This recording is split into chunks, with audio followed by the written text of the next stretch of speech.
Welcome sa ating Engen DIY PH. Paano natin linisin ang split type aircon sa ating tahanan. Yung unit natin is TCL 1.5. Always DIY on the go. Ang ating split type aircon, nakakabit siya direkta sa ating circuit breaker. So bago natin linisin, dapat naka-off ang ating circuit breaker. At para wala tayong daloy ng kuryente, kalasin muna natin ang linya ng ating split type aircon sa main sa ating circuit breaker. So let's go! Umpisahan natin ang ating paglilinis.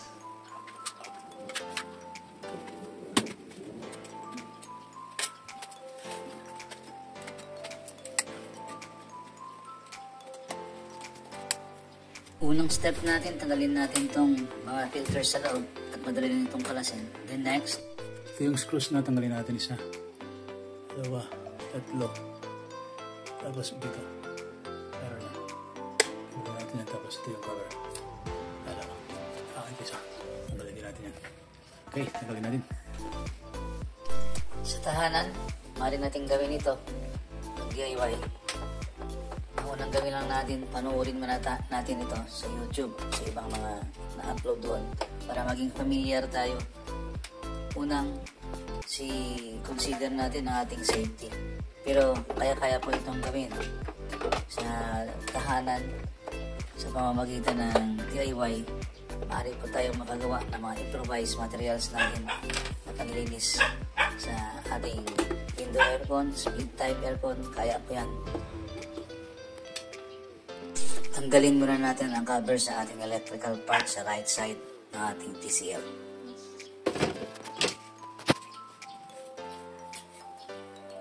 Next step, ang swing natin, tanggalin natin yan. Madali lang yung tanggalin. I-unlock lang natin yung lock sa gitna at tupiin ang both side. Matatanggal na natin yan. Dito sa itaas, nakasabit lang ito. Hanapin lang natin, ilip lang natin pataas. Matatanggal na natin itong cover sa taas. Ngunit bago yan, tanggalin natin, i-unscrew natin itong wire dahil ito yung nagbibigay sa atin ng indicator sa temperature pag nag-on tayo ng ating TCL. Tama? Ingatan lang natin. Okay, so ito yung nahanap natin na improvised plastic. Ito yung sasalo sa mga tubig at ilalagay natin ito sa labas, sa bintana para doon bubuhos yung tubig na sasaluin ng plastic na ito para hindi tayo magkaroon ng basa dito sa loob. DIY!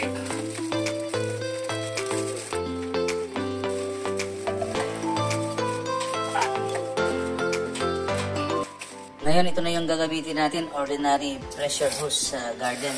Mataas na natin yung pressure nito, in-adjust natin. Pwedeng kaya at pwedeng gamitin panlinis sa ating aircon. Tignan lang ninyo ang resulta afterwards. Pwede siya sa plastic natin.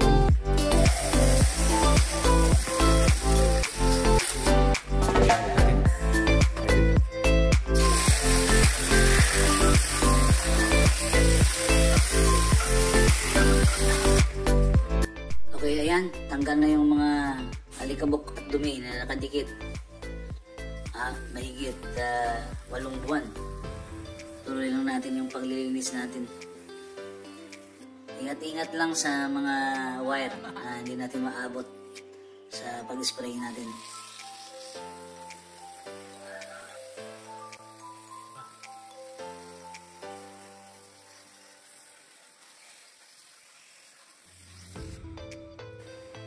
Dumi, alikabok. Simple DIY. Ito yung ginamit natin. Wala tayong pressure washer. Ito ang gamit natin. Kayang-kayang makatanggal. Isa pa.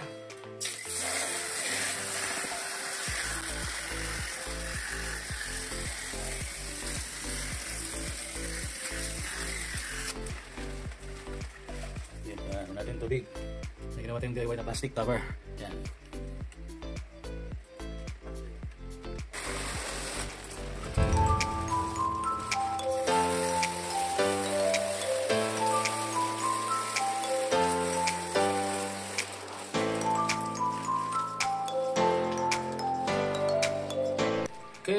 punasan na natin. Ito na yung nilagay natin, nililinis natin. Ayan. Ayan. So wala na siyang dumi. Ayan. So punasan natin, patuyuin natin. Tanggalin na lang natin mamaya itong ginawa nating DIY na pangtakip.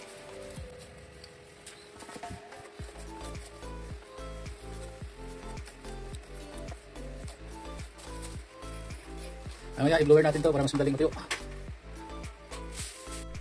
I-blower natin, nagmamadali ito magamit eh. May mayari. So meron tayong blower.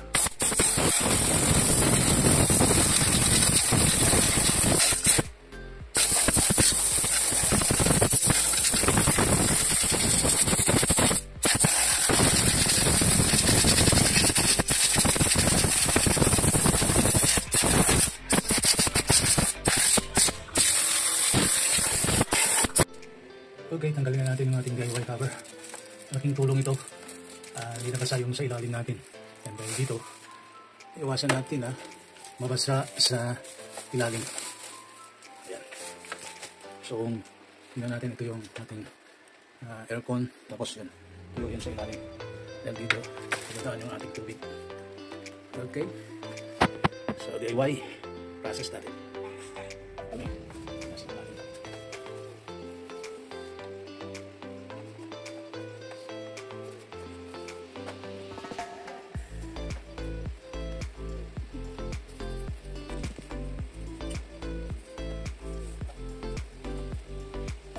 Next, asimbol natin para sa likod naman tayo maglilinis.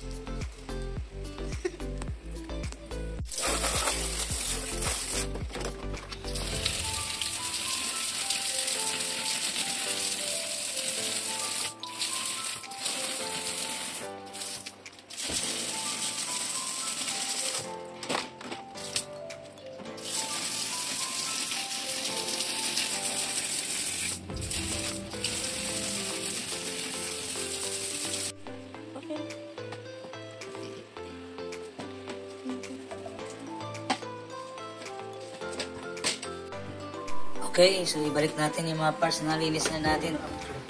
Matapos nito, pupunta tayo sa outdoor unit sa likod. Napakarumi doon.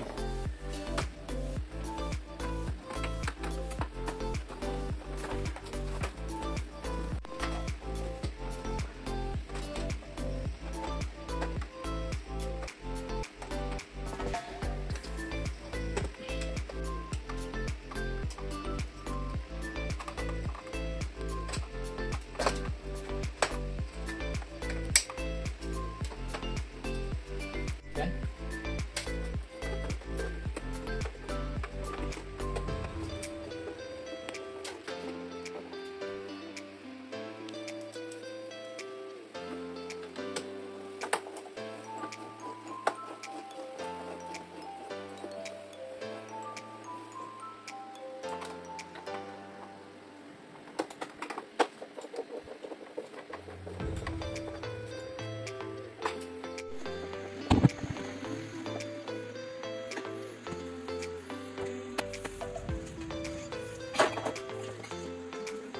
Alright, balik na natin itong mga filters niya.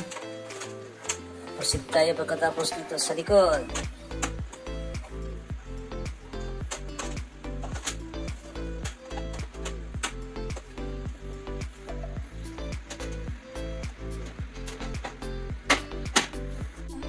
Okay, tapos na tayo sa indoor unit niya. Pupunta naman tayo sa outdoor unit. Ito naman tayo sa labas. So ito yung outdoor unit niya, inakyat natin dahil mataas ito. Yan. Yan, karumi. Lilinisin din natin yan.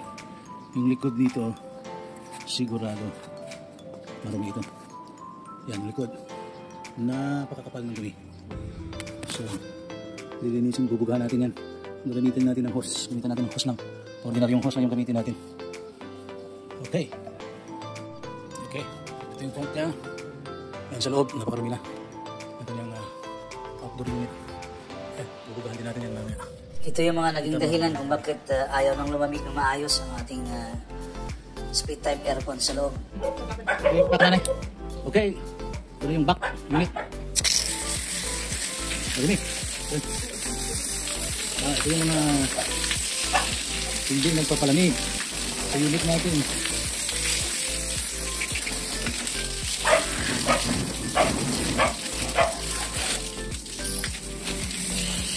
Napakali. So, gano'n. Putik siya. Okay, natatanggal na yung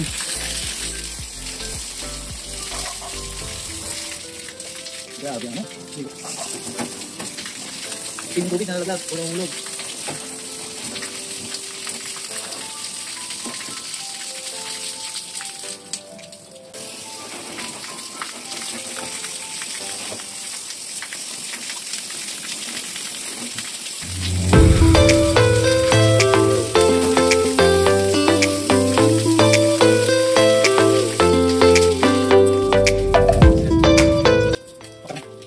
Tingnan natin. Ayan. Puti na siya, oh. Yun. Ayan. So, hugasan lang natin na hugasan hanggang matanggal itong mga itim. Okay? Kita natin, oh. Hindi na siya itim. Ayan.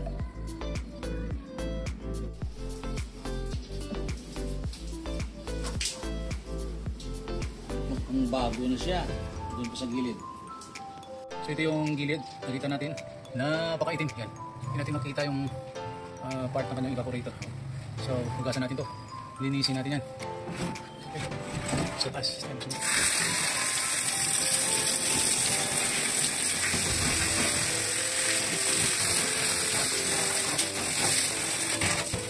Yan. So, kita na natin, no? Wala natin nilinis.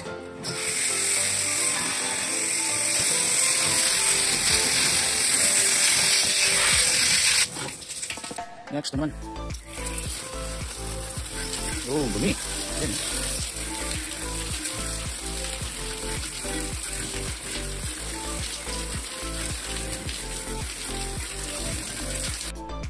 Right. So, tapos na paglilis natin. Ito na yan. Tanggal na.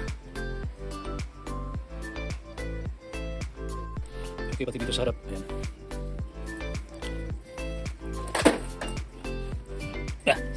Gagawin natin, punasan natin to.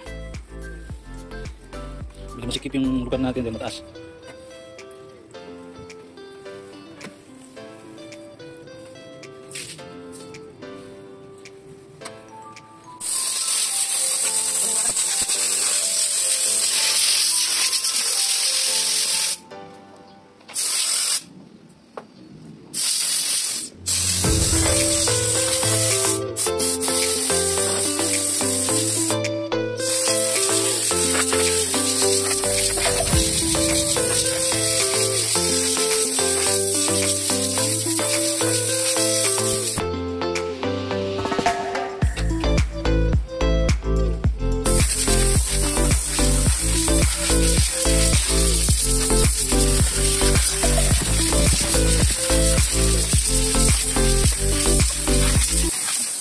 Okay, tapos na tayo sa outdoor unit. Balik tayo sa loob.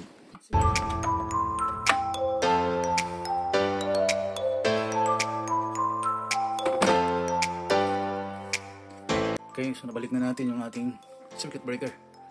At nabuo na natin yan. Tapos na tayo sa paglinis. So, una lang natin to para matesting natin. Okay, tapos na tayo. I-on na natin yung ating aircon. Testing natin ang kanyang lamig.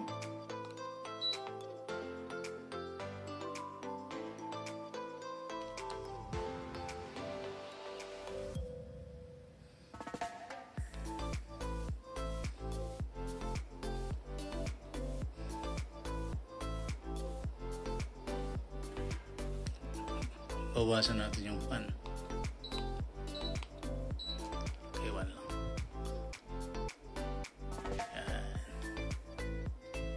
Oh, nararamdaman natin ang lamig.